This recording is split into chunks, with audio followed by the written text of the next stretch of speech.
Olá, sejam bem-vindos então ao canal do YouTube do professor Fernando Talo. Eu vou disponibilizar aqui para vocês diversos temas muito importantes em urgência e emergência. A exemplo desse tema, nós vamos falar hoje de urgências e emergências hipertensivas, que podem corresponder, numa sala de emergência, até quase que metade das visitas, metade dos atendimentos realizados, dependendo do hospital que você trabalha. Portanto, é um dos temas mais prevalentes da clínica médica. E, portanto, todo médico que trabalha na urgência e na emergência precisa dominar esse assunto. De forma que nós vamos ter aqui uns 40, 50 minutos de informações muito relevantes para vocês aqui no canal. E eu vou fazer isso com uma certa regularidade. Agora vocês vão receber muitos conteúdos particulares meus, sempre de assuntos que eu julgo extremamente importantes para vocês, né? Para você que é aluno de medicina e para você que é egresso do curso de medicina, principalmente o recém-egresso, né, dos primeiros anos. Eu sei que você está trabalhando na UPA, eu sei que você está trabalhando muitas vezes no UBS, no pronto atendimento, no pronto-socorro, e, portanto, essas informações dadas por pessoas experientes, dadas por pessoas que têm muitos anos relacionadas à docência da urgência e emergência, são muito úteis para vocês. Então, aproveitem o canal e aproveitem essa aula que nós vamos desenvolver com vocês.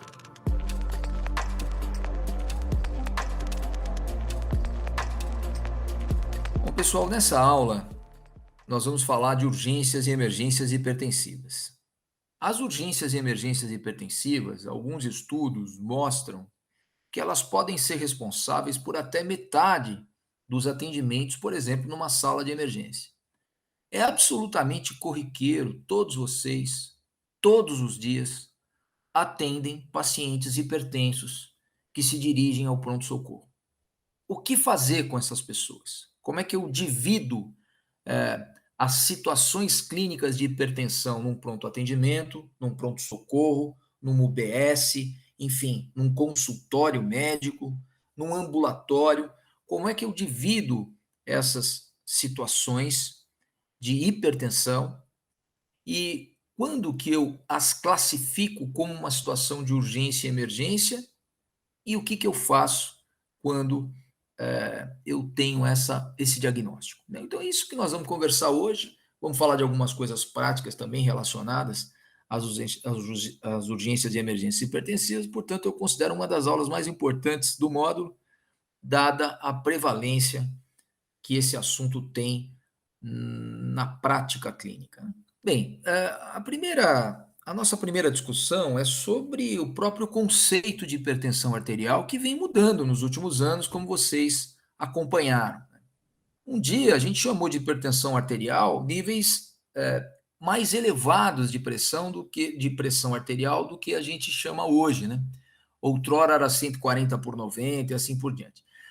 Acontece que quando a gente muda essa classificação, né, e quando as evidências mostram que determinados níveis de pressão arterial podem representar riscos cardiovasculares e, portanto, precisa de uma profilaxia, enfim, uma prevenção, a gente transforma parcela de pacientes que a gente não chamava de hipertensos agora em hipertensos. Então, essa nova classificação proposta mostra, por exemplo, que quase metade da população adulta americana tem hipertensão arterial. Um número absolutamente astronômico de pessoas, né?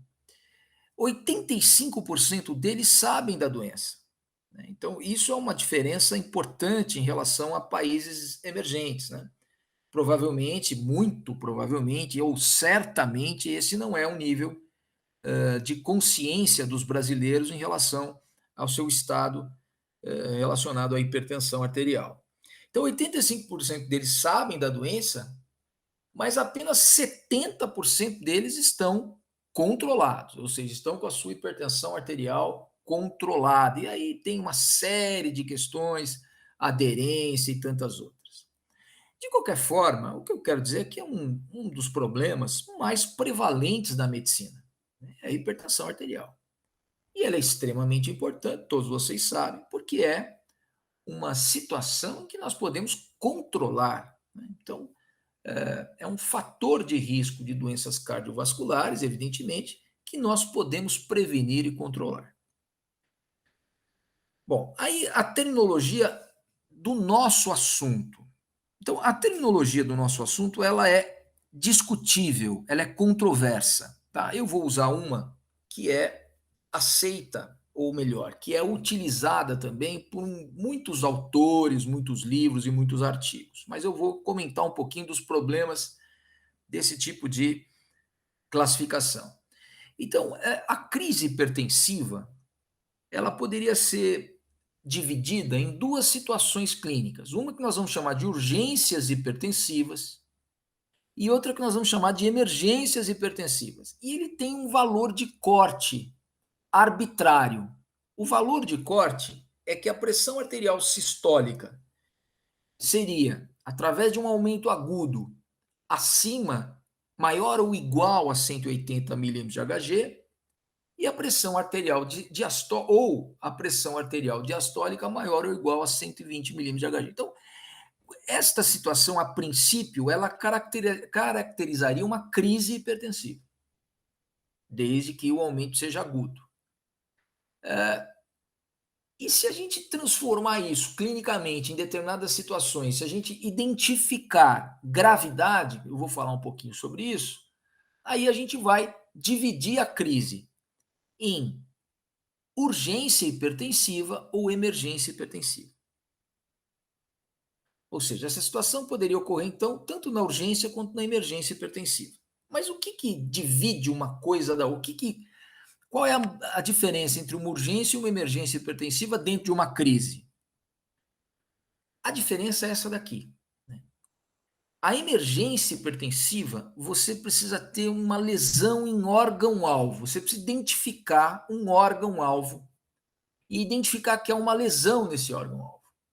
Em geral, nós estamos falando olho, rim, coração, mas como você vai ver, muitos outros órgãos podem estar relacionados a um sistema nervoso central, evidentemente, a uma emergência hipertensiva. Então, o centro da discussão é se há lesão em órgão-alvo ou não há lesão em órgão-alvo.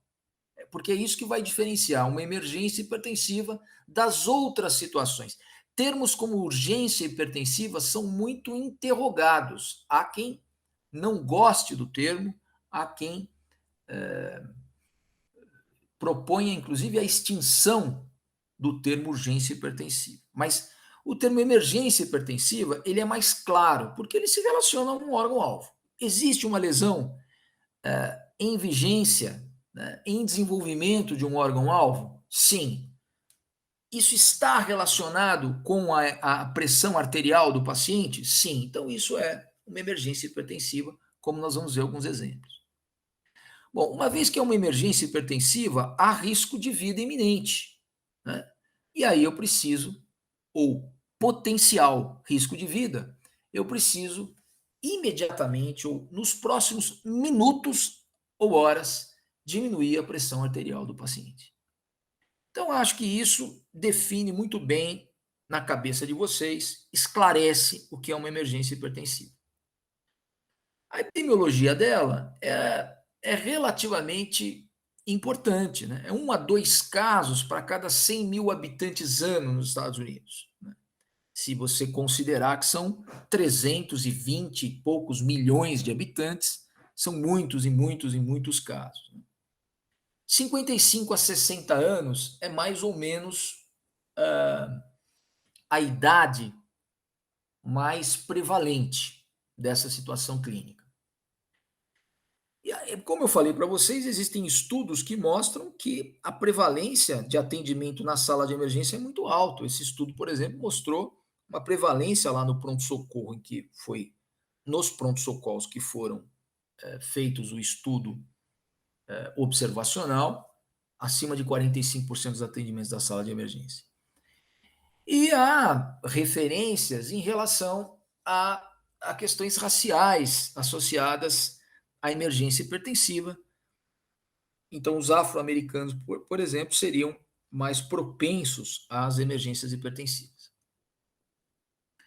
Já o termo urgência hipertensiva, que como eu disse para vocês é controverso, ele é um aumento de PA e nós vamos usar como um critério arbitrário 180 por 120, mas isso é uma outra coisa importante de vocês entenderem. Quer dizer, eu posso ter, por exemplo, um paciente anteriormente normotenso que desenvolve, por exemplo, uma síndrome nefrítica. 17 por 11 pode ser uma urgência ou uma emergência hipertensiva para esse paciente perfeitamente. Eu quero lembrar de vocês a grávida no terceiro trimestre, ela aparece lá com 160 por 100. Isso é uma emergência hipertensiva. Né? Então não é exatamente o valor, por isso que eu tenho medo desses resumos, dessa simplificação sempre dos assuntos. Né? Isso pode levar a incertezas, né? A falhas na informação e no aprendizado. Cuidado com essas simplificações de conceitos. Então, o paciente que tem ansiedade, que se queixa de uma cefaleia, se queixa de um epistaxe, pode ter uma dispneia leve, palpitação, mas você não consegue identificar uma lesão de órgão-alvo, pode estar diante do que nós chamamos, de que alguns autores chamam de urgência hipertensiva. O que é importante identificar? É importante identificar que não há lesão no em órgão-alvo, como nós vamos exemplificar à frente, e uma vez não havendo lesão em órgão-alvo, eu não preciso, ou até mesmo, talvez a expressão melhor seria, eu não devo diminuir imediatamente a pressão do paciente em minutos. Não há sentido em fazer isso, não há nenhum benefício em fazer isso para o paciente. Talvez até haja mais riscos do que benefício. Então, a PA não exige uma redução urgente e ela pode ser reduzida em horas ou dias. É claro que o centro da discussão aqui é: o paciente é um hipertenso, se apresentou com urgência hipertensiva, então tem estudos que mostram, por exemplo, nos próximos 10 anos ele vai ter mais evento cardiovascular. Então, o centro da discussão é o bom controle da hipertensão arterial dele, mas a médio e longo prazo. Então, o importante é que esse paciente, uma vez que ele se recupere ou que ele saia desse estado de urgência hipertensiva, ele tem que controlar a pressão arterial dele. É óbvio, mas não há nenhum benefício em a gente reduzir imediatamente essa pressão arterial dele para níveis, entre aspas, normais, né? Porque para ele o normal, entre aspas, não é o valor de 12 por 8, obviamente, isso pode trazer riscos para ele. Então não há nenhum tipo de benefício em reduzir em minutos. Nós vamos ter horas, 24, 48 horas, dias, né? Para a gente reduzir a pressão arterial. Então, essa é a diferença importante entre as duas. Como eu disse para você, isso não vale para gestante. Né? Nós todos sabemos que um início agudo de uma hipertensão, por exemplo, 160 por 110, por mais de 15 minutos, isso é uma emergência hipertensiva na gravidez. Né? E há várias descrições de lesões em órgãos-alvo da gestante, né? Como nós estamos exemplificando aqui. Como identificar? Então, você pode ter lesão hepática, você pode ter lesão sistema nervoso central, você pode ter lesão relacionada à hematologia, assim por diante. Então, a prioridade do atendimento é identificar se há ou não uma lesão em desenvolvimento no órgão-alvo, porque é isso que vai fazer com que a minha conduta seja imediata, ou seja, a mais rápida possível, a mais realizada de forma mais rápida. Né? Então, aqui nós temos alguns exemplos de tipos de lesão em órgão-alvo. Eu posso ter uma emergência hipertensiva, eu posso ter um quadro hipertensivo, e em função disso ter, por exemplo, uma hemorragia do tipo subaracnoide ou até mesmo intracerebral. Eu posso ter uma encefalopatia hipertensiva. Eu posso ter um quadro isquêmico, um infarto cerebral. Eu posso ter um ataque isquêmico transitório. Claro que tem fisiopatologias diferentes, mas são todos exemplos de possíveis consequências de um quadro hipertensivo. E aí eu tenho lesão de órgão-alvo, claro que no caso do sistema nervoso central. Eu posso ter, em função de uma situação hipertensiva grave, um edema agudo de pulmão, em função da hipertensão. Eu posso ter uma insuficiência cardíaca congestiva, em função da hipertensão. Né? E, claro, uma insuficiência cardíaca congestiva aguda. Né? Pode ser uma crônica agudizada, pode ser uma aguda. Uma síndrome coronária aguda, mesmo é claro que o paciente em síndrome coronária aguda pode desenvolver uma hipertensão, não é isso que nós estamos falando. Nós estamos falando que um paciente com uma situação hipertensa muito importante, né, uma situação hipertensiva muito importante, ela pode desenvolver uma síndrome coronária aguda. Então aí o nosso órgão-alvo é o coração. Eu posso ter uma emergência hipertensiva, uma situação de aumento importante de pressão arterial, e isso pode dissecar a aorta.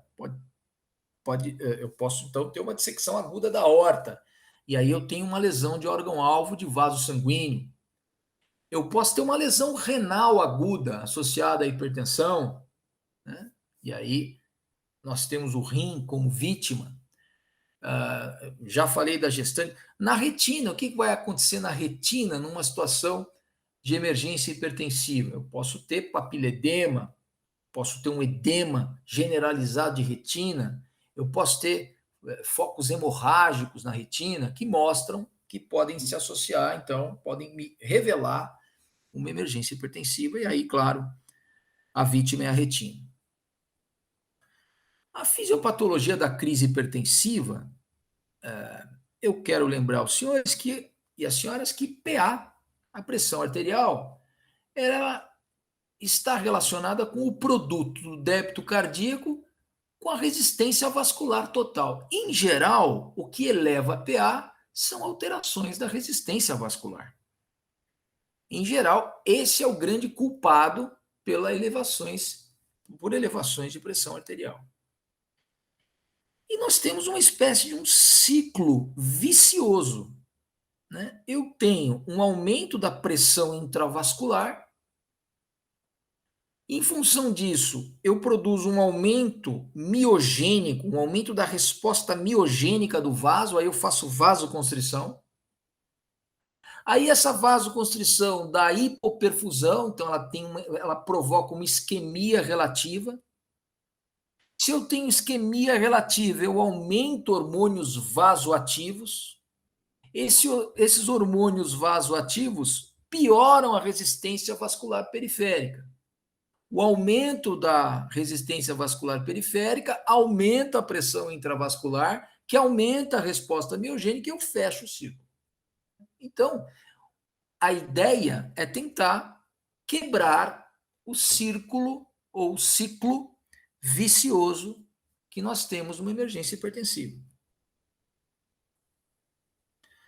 Nós podemos encontrar em situações de emergências hipertensivas um fenômeno que anteriormente se chamava de hipertermia maligna ou hipertensão acelerada, que são termos que a gente não usa tanto mais. Mas aqui vocês estão vendo, por exemplo, um fenômeno que é um fenômeno imune. Né? É uma deposição de complexos antígeno-anticorpo nos vasos, com um processo que é aqui que vocês estão vendo, um aumento da mioíntima, né? Praticamente uma oclusão do vaso e uma necrose com material eosinófilo chamada de necrose fibrinoide, aqui na arteríola aferente, aqui é um exemplo renal. Isso pode acontecer em algumas situações de hipertensão, né? Pode acontecer também em outras doenças autoimunes e etc. Então, evidentemente, isso é uma situação bastante grave, com alta mortalidade, mas hoje sabemos que é possível a gente tratar esses pacientes. Né? Muito bem. Quais são os fatores de risco para uma pessoa ter emergência hipertensiva? Né? Quais são os fatores de risco? Ou seja, são situações que estão associadas que aumentam a probabilidade do indivíduo ter uma emergência hipertensiva. Então, uma hipertensão crônica, né?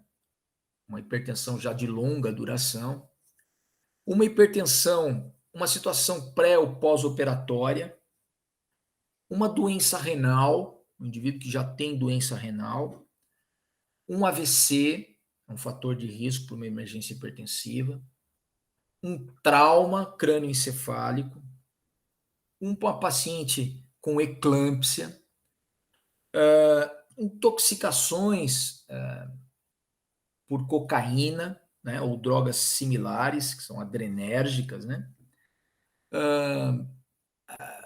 Situações relacionadas às retiradas, em geral, intempestivas de beta-bloqueadores, de outros fármacos, como clonidina, por exemplo, a gente pode ter um rebote, né?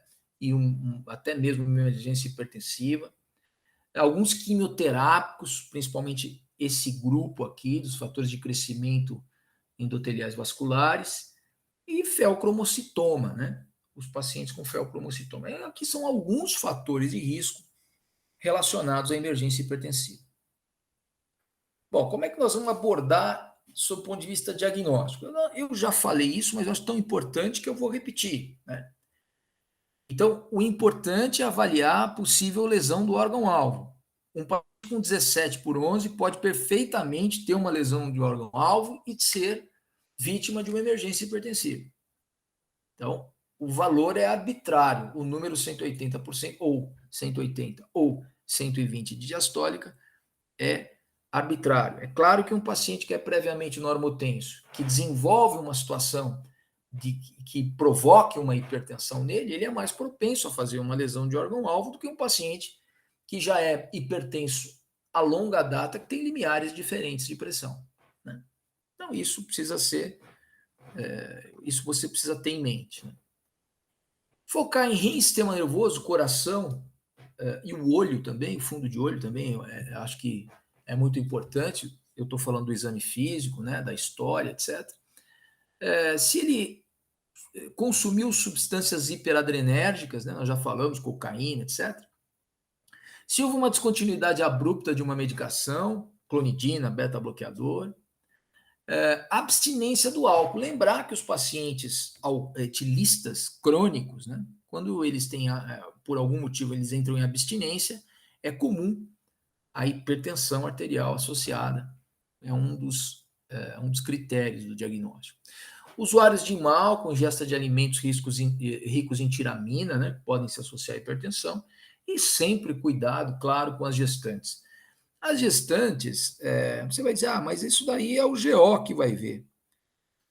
Olha, em tese sim, mas você pode trabalhar em diversos locais por esse país em que existe lá um clínico, existe lá um pronto atendimento, existe um pronto-socorro, e não necessariamente, não obstante ser importantíssimo, né, vital, essa especialidade está associada a um pronto-socorro, já que, em tese, no lugar que nós estamos falando é um pronto-socorro aberto, mas você pode estar lá sem um ginecologista e obstetra, né, para fazer o primeiro atendimento. Suponha que isso, que exista esse profissional na cidade ao lado. Quem vai atender a emergência é você. E, portanto, é um tema muito importante que nós vamos desenvolver na atualização de urgências e emergências com vocês. Isso é motivo de uma aula em separado, porque é uma série de questões que vão ser discutidas. Bom, isso aqui também é importante para vocês. Uma boa história, um bom exame físico pode te dar pistas de que há uma lesão de órgão-alvo, claro, né? Então, vamos pegar o coração, por exemplo. Tem dispneia? A dispneia é de origem cardiogênica ou não é? Então, tá, vamos aplicar aqui os critérios de Framingham. Os critérios maiores, critérios menores. Essa dispneia é cardiogênica. Tem dispneia paroxística noturna? Tem ortopneia? Tem dor precordial ou retroesternal? Tem edema? Tem sinais de congestão? Tem palpitação? Tem terceira bulha? Tem estásio jugular? Tem desvio de ictus? Tem hepatomegalia? Tudo isso são sinais em vigência, evidentemente, de uma hipertensão, de uma história que sugira uma crise hipertensiva ou barra emergência hipertensiva. Aí eu peço um eletrocardiograma, tem sobrecarga de câmara, peço um raio-x de tórax, tem cardiomegalia, né? Não que isso seja determinante, em absoluto, né? Eu posso ter uma insuficiência cardíaca aguda em função uma emergência hipertensiva e a área cardíaca pode ser normal, né? Um ecocardiograma, tenho disponível? Tem hipertrofia ventricular? Ou melhor, tem sobrecarga de câmara? Né?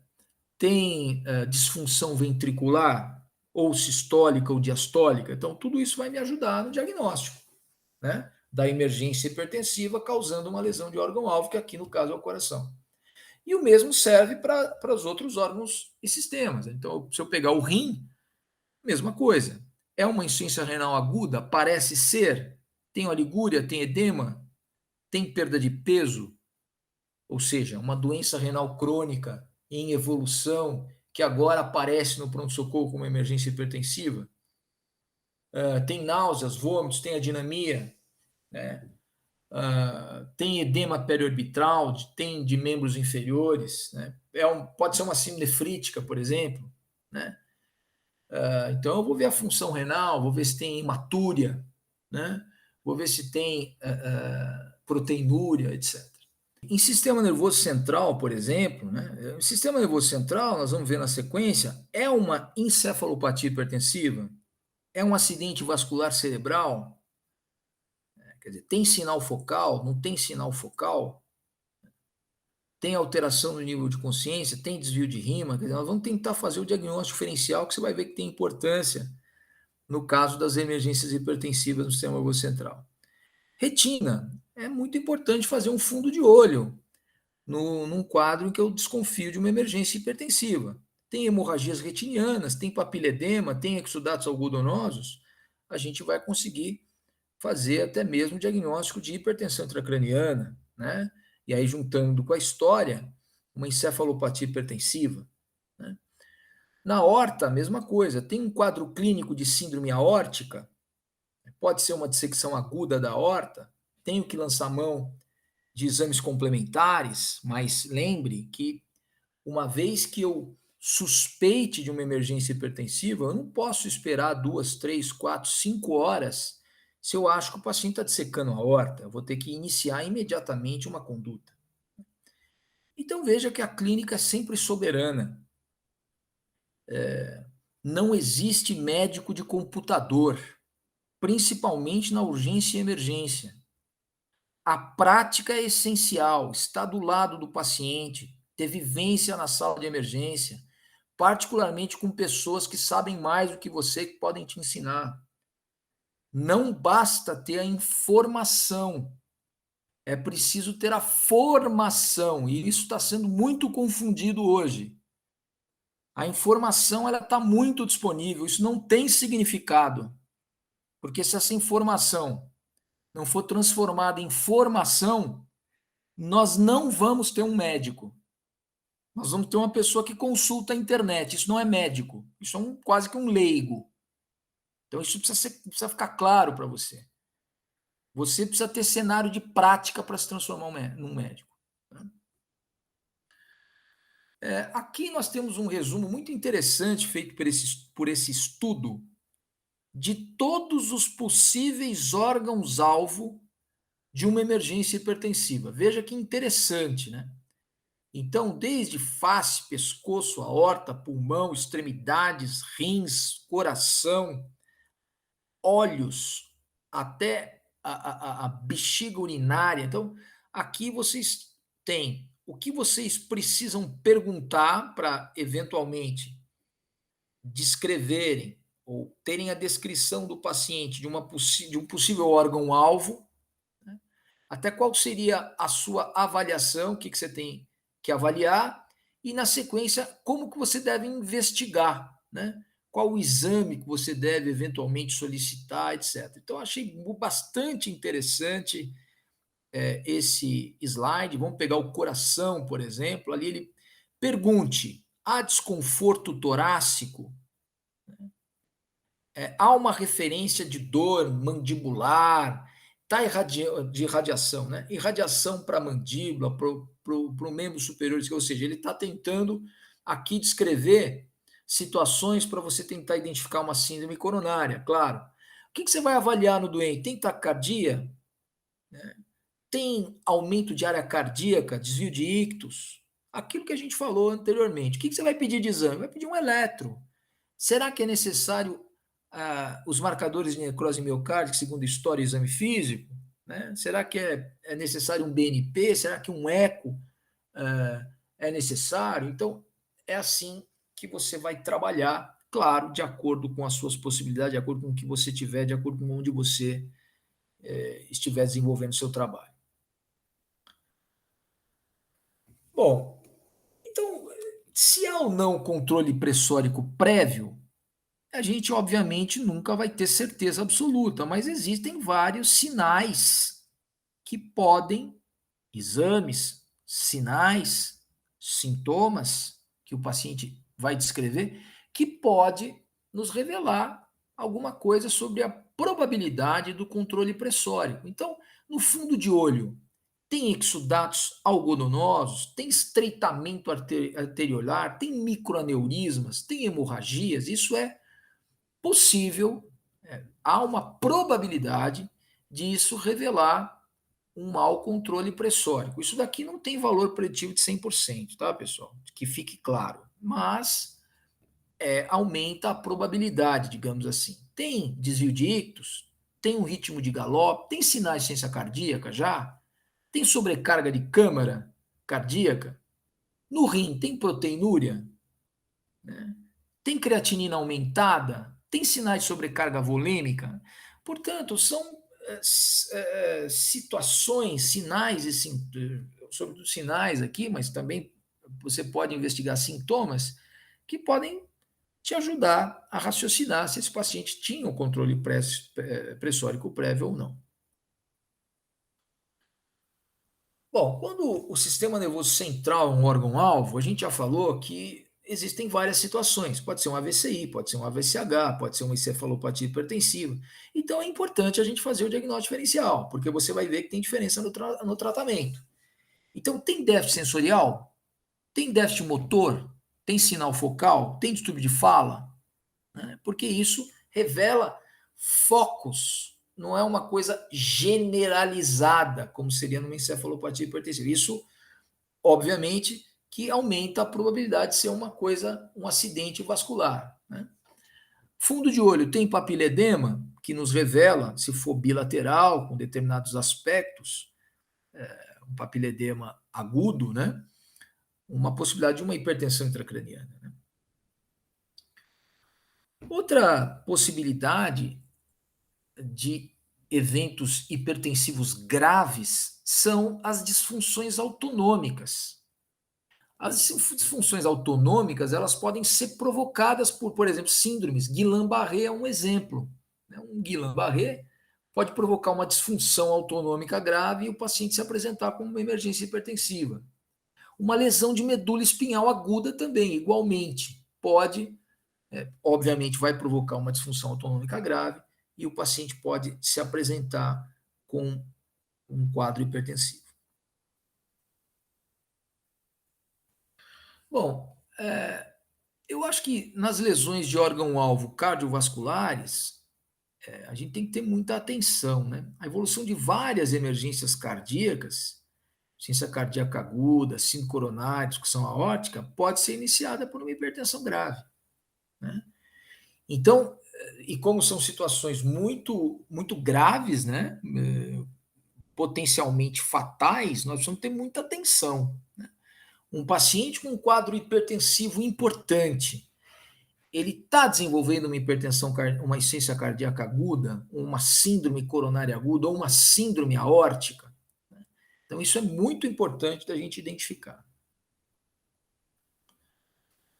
Bom, no rim, a lesão de órgão-alvo seria um dano renal pela hipertensão. O que ele pode provocar no paciente como sinal e sintoma? Oligúria, anorexia, náuseas e vômitos, alteração de estado mental, porque ele pode ter um quadro urêmico, pode ter até uma pericardite, edema, um edema associado à hipervolemia pela incapacidade de excreção de água, né? Eu posso ter também uma emergência hipertensiva relacionada à doença renovascular, viu? Então, eu posso ter uma estenose de artéria renal por vários motivos, uma displasia fibromuscular, uma lesão aterosclerótica, etc. Mas o paciente pode se apresentar com uma urgência ou emergência hipertensiva. E ele pode se apresentar também com uma chamada crise renal da esclerodermia. Tá? Então, o paciente que tem esclerodermia pode se apresentar com uma crise renal da esclerodermia, e aí ele se apresenta com uma emergência hipertensiva no pronto-socorro. Existem também as causas que nós vamos chamar aqui de hormonais da emergência hipertensiva. E a mais famosa, né, é o feocromocitoma. Existem outras, os tumores, por exemplo, que secretam renina, os tumores secretores de aldosterona, também podem provocar emergências hipertensivas. São situações, todas elas raras, em que o feocromocitoma talvez seja o mais conhecido. Bom, então agora nós chegamos à fase final, que é o tratamento, né? Então, alguns princípios. Uma das coisas que a gente deve evitar. Né? O paciente com uma emergência hipertensiva, diurético. Olha, a princípio não é essa a conduta. A não ser em situações muito especiais, enquanto há determinação clara de uma sobrecarga volêmica e que isso vai fazer parte da minha abordagem. Mas jamais essa é a droga de escolha de rotina. Jamais. Não vamos fazer isso como a gente vê muita gente fazendo. Um dos problemas graves de tratar uma emergência hipertensiva é provocar o que a gente chama de overtreatment, que é o exagero do tratamento, que significa o quê? Diminuições agudas e de alta magnitude da pressão arterial. Isso sim pode causar sérios danos ao paciente. Porque eu preciso, apesar de a hipertensão, a pressão arterial ser uma causa do problema e eu precisar diminuí-la, eu não posso deixar de perfundir os órgãos. Se eu deixar de perfundir os órgãos, eu vou ter um processo isquêmico nesses órgãos, né? Um processo de hipoperfusão desses órgãos e vou provocar um outro problema que também é grave. Então eu tenho que manter a perfusão, particularmente, por exemplo, do sistema nervoso central, mas não só dele, rim, coração, etc., diminuindo a pressão arterial. É isso que eu vou fazer, é isso que eu vou buscar fazer agora na nossa abordagem da emergência hipertensiva.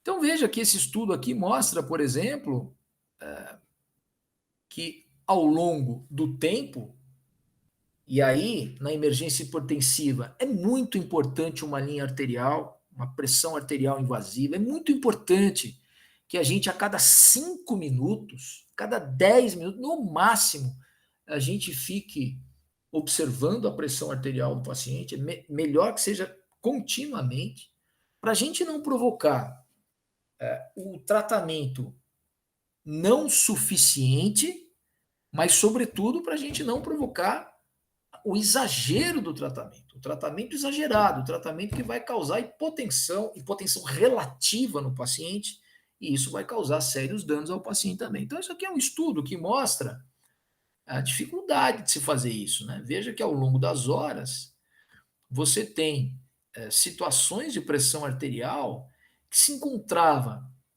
nas primeiras horas, nos primeiros minutos, claro, acima daquilo que era desejado, então o paciente começou a ser tratado, veja que aqui ele tem uma variação em relação ao que é considerado ideal, né? Veja que aqui num determinado momento ele teve um período de diminuições de pressão perigosos, né? Depois ele voltou a níveis considerados aceitáveis, né? Aqui ele teve um pequeno escape, aqui ele teve um outro escape, e finalmente, depois de 12 horas, as coisas se acertaram e a pressão arterial, então, caminhou sobre valores que nós desejávamos. Então, veja que é uma situação complexa, né? Aqui, nesse mesmo estudo, ele mostra que pacientes em emergências hipertensivas, com agentes antihipertensivos infundidos de forma intravascular, né, endovenosos, veja que a porcentagem de pacientes com uma redução apropriada da PA depois de 2 horas, que nós consideramos 25 milímetros de Hg no máximo nas primeiras 2 horas, foi isso considerado por esse estudo, era 32%. Veja os pacientes que foram considerados com redução excessiva da PA nessas mesmas 2 horas. Veja, quase 60%. Quase 60%. Veja, então, como é comum que o instinto, né, do médico e da equipe faça com que haja diminuições de PA, e essas diminuições de PA aqui, mais de metade das vezes, segundo esse estudo, são exageradas, são perigosas. Aqui, cerca de 10% falhou, não conseguiu baixar a pressão adequadamente do paciente. Você veja que é um número pequeno em relação aos demais, né? Depois de 6 horas, né, o que foi considerado uma redução apropriada foi 13%. De 2 a 6 horas, o objetivo da pressão arterial, né, foi alcançado em cerca de 30% dos pacientes só. Então veja que de fato Por isso que esse paciente tem que ir para a unidade de terapia intensiva, tem que ter, de preferência, uma pressão arterial invasiva e medidas contínuas de PA com as drogas endovenosas sendo manipuladas continuamente. É comum que haja variações importantes nos primeiros minutos, nas primeiras horas até. Então é um trabalho contínuo com esses doentes. Esse foi um trabalho muito interessante que foi divulgado, que foi publicado pelo New England uns anos atrás, que a ideia é muito singela, mas é muito interessante. Então, o que acontece? Os pacientes chegavam no consultório médico, qualquer consultório médico, e acho que a gente pode estender isso aqui perfeitamente para ambulatórios, para UBS, porque todos vocês já atenderam isso, eu não tenho absoluta convicção. Então, os pacientes chegavam com pressões arteriais acima de 180 por 120. Então, eles chegavam com pressão arterial acima de 180 por 120. Só que eles estavam assintomáticos. Então, aqui, você veja que a urgência hipertensiva, você vê que esses conceitos são um pouco confusos, né? Você fala urgência hipertensiva, mas você não falou que era acima de 180 por 120 com algum sintoma? Pois é, mas esse estudo aqui considerou o valor. Então, não tinha sintoma o paciente. Não tinha órgão-alvo, evidentemente, mas também não tinha sintoma. E você vai ver isso todo dia na clínica médica. Você vai chegar lá um paciente para ser atendido por um motivo qualquer, você vai medir a pressão dele, está 185 por 125. O que o senhor está sentindo? Nada. A pergunta do estudo é o que fazer com eles. Muito interessante. Então vai pegar o paciente, vai colocar numa sala escura, vai dar um capotém, vai esperar 12 horas. Nada disso. Nada disso. O que ele fez aqui?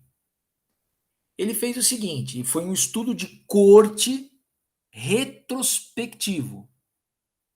O que é um estudo de corte retrospectivo? Qual é a corte? O que é homogêneo na amostra que eu quero estudar? Todos os pacientes com pressão acima de 180 por 120 que estão num consultório e não estão sentindo nada. É claro que eu excluo gestantes e etc. Ok? Muito bem. Então, essa é a corte. Qual que é a observação? A observação, eu vou lá nos prontuários, vejo todas as pacientes que estavam nessa situação. E aí, o que eu faço? Eles vão se dividir naturalmente entre colegas do consultório que mandaram para um pronto-socorro e colegas do consultório que orientaram o paciente, falaram da importância dele controlar a pressão de maneira regular, a longo prazo, etc. E mandar para casa. Muito bem. Qual é a pergunta? A pergunta é o que aconteceu com eles depois. Quem eu mandei para casa ou quem eu mandei para o PS? O que aconteceu com eles depois? Então, perguntas importantes. Quem teve mais infarto, quem teve mais AVC, ou seja, quem teve um evento cardiovascular adverso grave? Então, um mês aqui, em 7 dias. Vamos lá. Vamos direto para o P, né? O P valor. O valor de P para alguns. O valor de P é 0,11%. Ou seja, o que significa? Significa que eu encontrei uma diferença, mas essa diferença, a probabilidade de eu ter encontrado essa diferença por acaso, ela é superior àquilo que eu aceito. Ela é bem superior. Então eu vou aceitar a hipótese nula e vou dizer que isso foi por acaso mesmo. Ok? Gustavo, eu quero explicar isso de novo, que não ficou claro. Deixa eu começar de novo esse slide. Há quantos segundos atrás, doutor? Só para eu ter uma ideia. O senhor quer... O senhor vai cortar. Só vou anotar o corte aqui, para a gente facilitar Só o o trabalho p-valor. do... Eu vou explicar de novo o p-valor, só isso. Perfeito, fica à vontade. Bem, então, com 7 dias, o que aconteceu? Os pacientes que foram enviados para um hospital, 426, 2 tiveram um evento cardiovascular, mas a amostra era de 426. Dos que foram enviados para casa, 852, nenhum teve um evento cardiovascular. Isso é a diferença numérica, mas estatisticamente tem diferença? Estatisticamente tem diferença ou não tem diferença esses números para essa amostra? Então a resposta é não, não tem diferença, porque o p-valor é 0,11, é 11%. Ou seja, eu encontrei uma diferença, mas a chance de eu estar errado é muito alta, é acima de 5%. Então tem muita chance de eu estar errado, e essa diferença de verdade não existe. Portanto, eu aceito a hipótese nula e digo que não há diferença. Então, com 7 dias não teve diferença, com 30 dias não teve diferença, com 6 meses não teve diferença. Ou seja, esse paciente, se eu mandar ele para o PS, eu vou só entupir o PS. Eu não estou o beneficiando em até 6 meses. Pelo menos não sob o ponto de eventos cardiovasculares graves e adversos. E sobre o controle da pressão arterial dele? Um eu mandei para o PS, outro eu mandei para casa.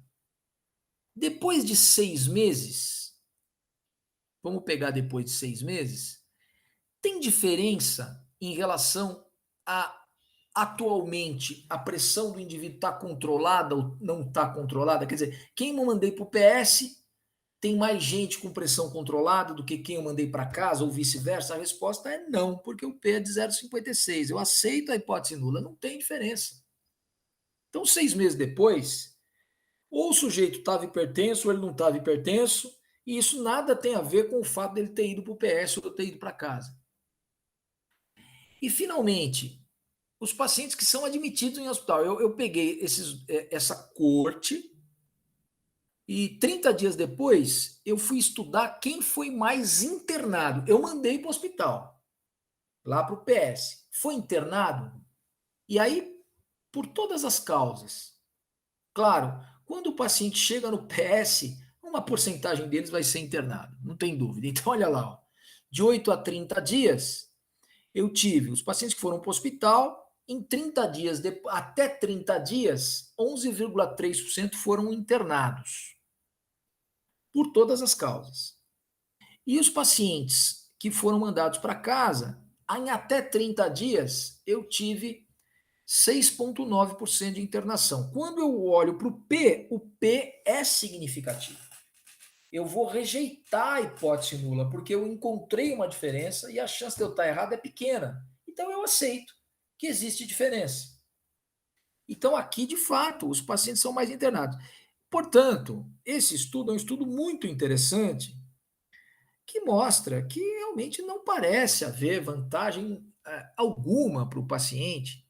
Aqui não houve análise de mortalidade, o follow-up é só de 6 meses, mas enfim, não parece haver, pelo menos a curto prazo, nenhuma vantagem para o paciente dele ser encaminhado para o pronto-socorro. E aí, às vezes, tem uma certa pressão do paciente, da família, muitas vezes da enfermagem, mas isso não tem respaldo científico. Ficando claro qual era a situação, acima de 180 por 120, assintomático, né? Essa era a situação do estudo. Vocês vão ver muito isso, tá? Aí existem uma série de fármacos antihipertensivos que podem ser utilizados na situação da urgência ou da emergência hipertensiva. Então, existe o grupo dos vasodilatadores, nitroprusiato de sódio, nitroglicerina, os bloqueadores dihidropiridínicos, aqui, nicardipina, clevidipina, os agonistas dos receptores dopaminérgicos, né, como o fenoldopan, o antagonista de alfa-1 receptor, hidralazina, bloqueadores de receptor adrenérgico, né? Então, o labetalol, que é um beta-bloqueador não seletivo, esmolol, que é um beta-bloqueador cardioseletivo, fentolamina, que é um bloqueador alfa não seletivo. Tem outras drogas também em desenvolvimento, algumas drogas já no mercado, com bloqueadores de receptores adrenérgicos, como o uradipil, etc. Bem, vamos falar logo do que vocês usam, né? É o nitroprusiato de sódio. O nitroprusiato de sódio, uma vez usado na emergência hipertensiva, e é isso mesmo que vocês vão usar quase sempre, né? Porque é o que vai estar disponível. Veja que aqui tem uma apresentação que mostra qual é a desvantagem dele. Então veja, suponha um paciente em uma situação hipertensiva prévia e eu usei nitroprusiato de sódio. Veja que o pretinho é a resistência vascular sistêmica. E esse cinza aqui é a resistência vascular cerebral. Veja o que está acontecendo. Eu diminuo proporcionalmente muito mais a resistência vascular sistêmica do que a resistência vascular cerebral. Então, é claro que eu tenho um déficit, um problema de fluxo sanguíneo cerebral, a princípio. Já se eu usar labetalol, eu tenho diminuições também das resistências vasculares, mas perceba que elas são mais proporcionais. E é claro que a diferença de uma para outra é que estabelece o fluxo sanguíneo cerebral. Então, quando eu diminuo as duas de maneira proporcional, eu diminuo a PA, ou seja, que é o que eu precisava fazer, mas sem causar grandes alterações de perfusão sanguínea cerebral. Daí porque, em geral, em países de primeiro mundo ou em situações que nós temos o fármaco disponível, labetalol seria uma boa escolha em situações de emergências que envolvam, por exemplo, o sistema nervoso central. Aqui mostra a mesma coisa. Veja o fluxo sanguíneo cerebral na artéria cerebral média. Então, eu tenho aqui uma determinada PAM, né? Eu tenho a mesma PAM, labetalol e o nitroprusiato de sódio conseguiram trazer o paciente para uma PAM igual, diminuiu a pressão arterial do paciente. Só que como ele altera a resistência vascular cerebral de forma diferente e desproporcional, veja que o fluxo sanguíneo cerebral na artéria cerebral média de quem usa labetalol é superior ao fluxo sanguíneo cerebral da artéria cerebral média de quem está usando nitroprusiato de sódio. Aqui está o nitroprusiato de sódio, os senhores conhecem, então os senhores sabem também que ele precisa ser protegido da luz solar, né, ou da luz, melhor dizendo, e ele é protegido porque ele tem um kit próprio para ser infundido no paciente, né? Então é o famoso Unipride, são 2 ml, cada ml 25 miligramas. Em geral, a diluição é uma ampola, que são 50 miligramas, em 248 ml de soro glicosado, que dá exatamente cada ml 200 microgramas. E nós vamos infundir no paciente 0,25 a 0,5 microgramas por quilo minuto até 8, 10 microgramas por quilo minuto, né? Então, essa é a variação em geral utilizada na clínica médica. Claro que o esperado por rupturas nas pontes de sulfeto dos vasos, a diminuição da pressão arterial intensa já nos primeiros momentos em que se infunde a droga, tem como possibilidade de efeito indesejável um aumento de frequência cardíaca, né? O paciente pode ter um pouco de cefaleia, tontura, e claro que o grande problema, mas aí dependente da quantidade do uso, do tempo do uso, a possibilidade de toxicidade por cianeto, que também é um assunto que nós vamos desenvolver quando a gente for falar do módulo lá de intoxicações. Bom, então na emergência hipertensiva, em geral, é o nitroprusiato que nós vamos usar. Claro que nós vamos começar com doses mínimas e vamos aumentando de acordo com a necessidade, olhando atentamente a pressão arterial do paciente. Já na urgência hipertensiva, já discuti bastante com vocês o termo, já discuti com vocês o que está por trás desse termo. A diminuição tem que ser gradual, né? Eu posso diminuir tranquilamente em 24, 48 horas, não faz nenhum sentido usar uma droga como nitroprusiato de sódio, né? A medicação oral de curta duração pode ser usada, né? De curta duração e rápido início, um clonidina, um captopril, um labetalol, tem várias possibilidades. Eu vou fazendo a transição para antihipertensivos de longa duração, para tratamento de média e longa duração. E tem que ter só cautela, pacientes com doença renal crônica conservadora, com uso de ECA ou BAR, como vocês sabem. Né? Então, na emergência hipertensiva, então a urgência hipertensiva é isso, na emergência hipertensiva, nós não temos nenhum ensaio clínico randomizado grande, né, que estabeleça uma definição aceita universalmente, nada disso. Então, o que a maioria dos autores propõe é no máximo 25% de diminuição na primeira hora. Os mais conservadores, eles propõem 10% nas primeiras horas e não mais que 25% nas próximas 24. E no mínimo, de 2 a 6 horas, 160 por 110 seria o mínimo aceitável. Né? Inferior a isso, não seria recomendável. Como eu falei para vocês, é importante a gente identificar qual a encefalopatia, qual a emergência hipertensiva do sistema nervoso central, né? Se é uma encefalopatia, se é uma hemorragia ou se é um acidente vascular, porque situações clínicas específicas têm estratégias de tratamento específicas. Então, nós vamos falar um pouquinho de cada uma delas.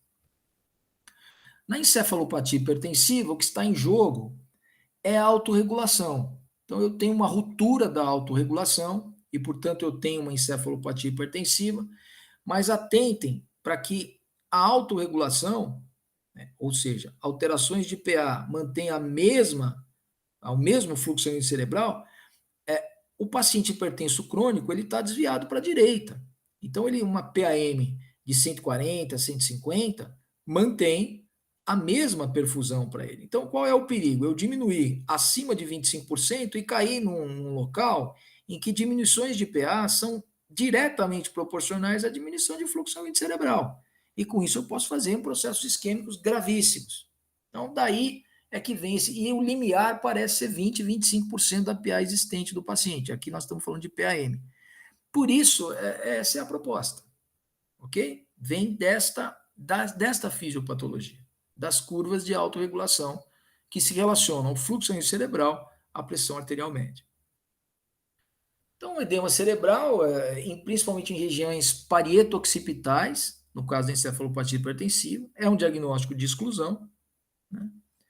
E nós precisamos, então, feito o diagnóstico, diminuir imediatamente a pressão do paciente para que ele não tenha uma herniação e não evolua para óbito.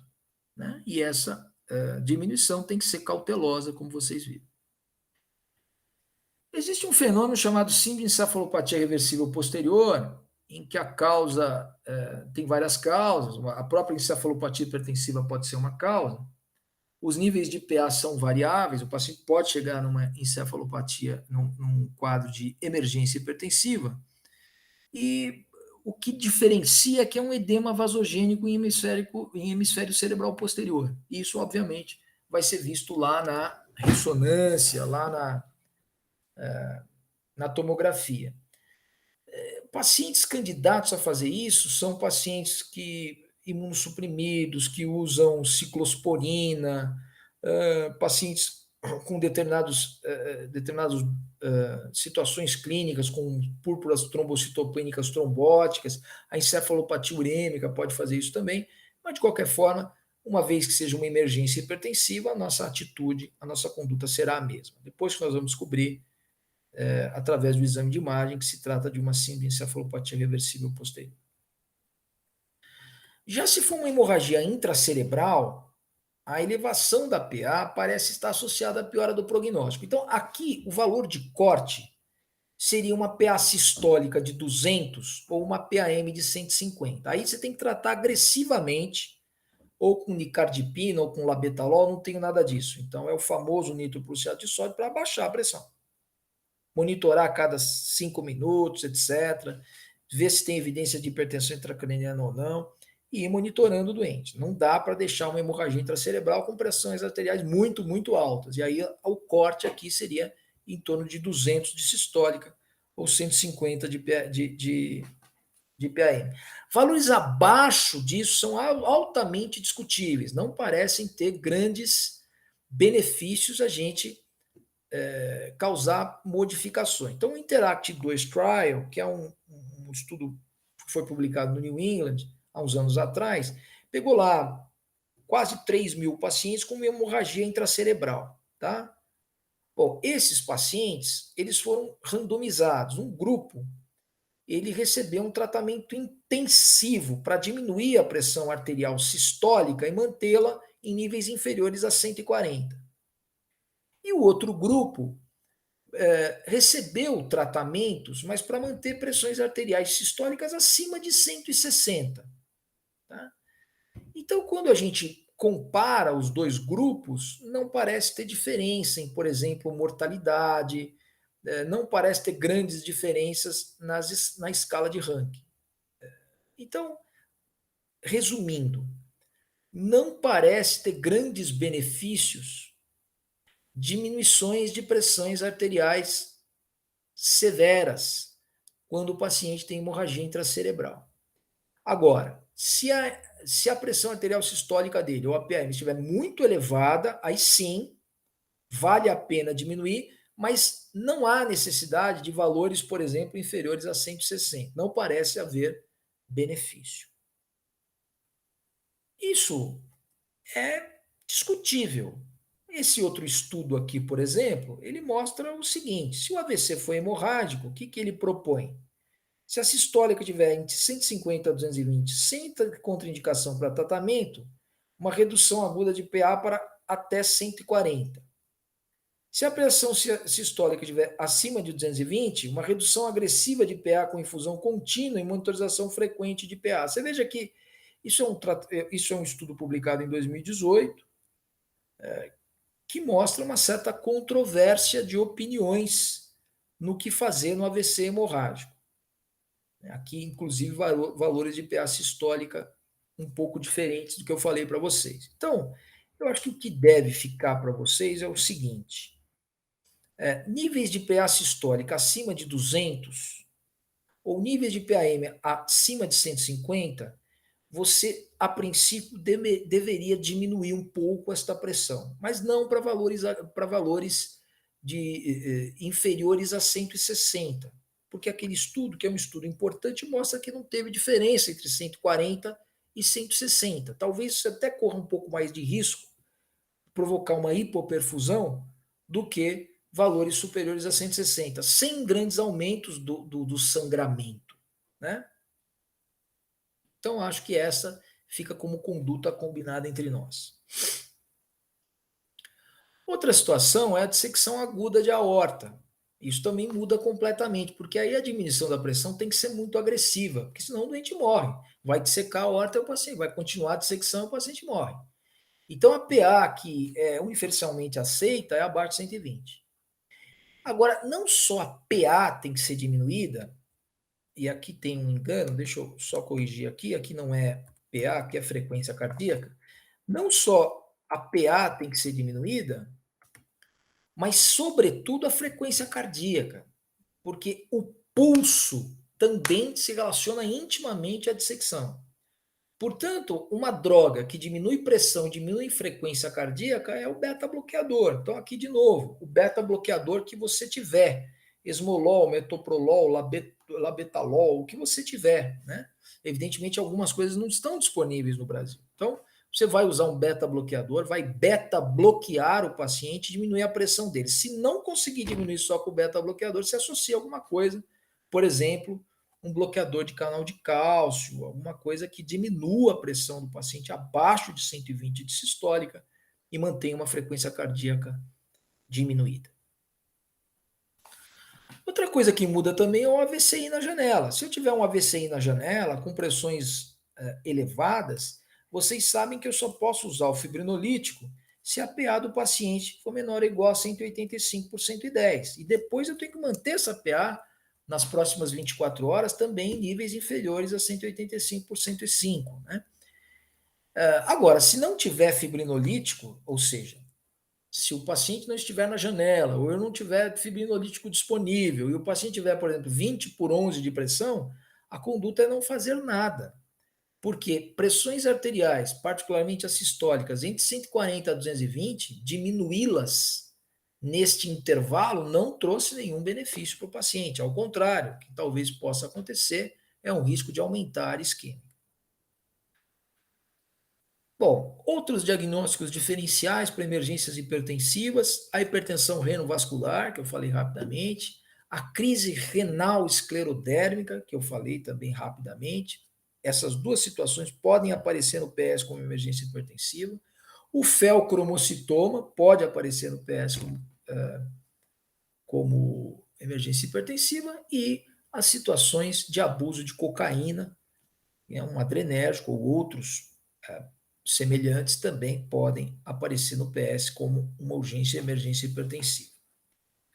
Aqui eu deixo para vocês um resumo de todos os fármacos que podem ser usados em situações de emergências hipertensivas, a duração e os comentários sobre as suas utilizações mais comuns, tá? Então, nitroprusiato de sódio, nitroglicerina são os vasodilatadores, bloqueadores de canal de cálcio, alguns evidentemente você nunca ouviu falar, você não tem disponível, mas eu coloquei aqui para vocês conhecerem, a clevidipina, que é um bloqueador de canal de cálcio dihidropiridínico, a nicardipina também.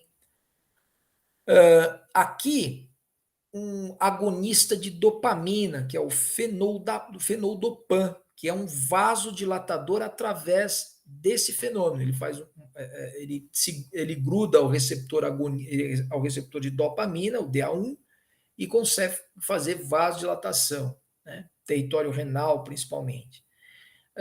Agentes bloqueadores adrenérgicos, então o labetalol e o esmolol, aqui são exemplos. Lembra da vantagem do labetalol no sistema nervoso central.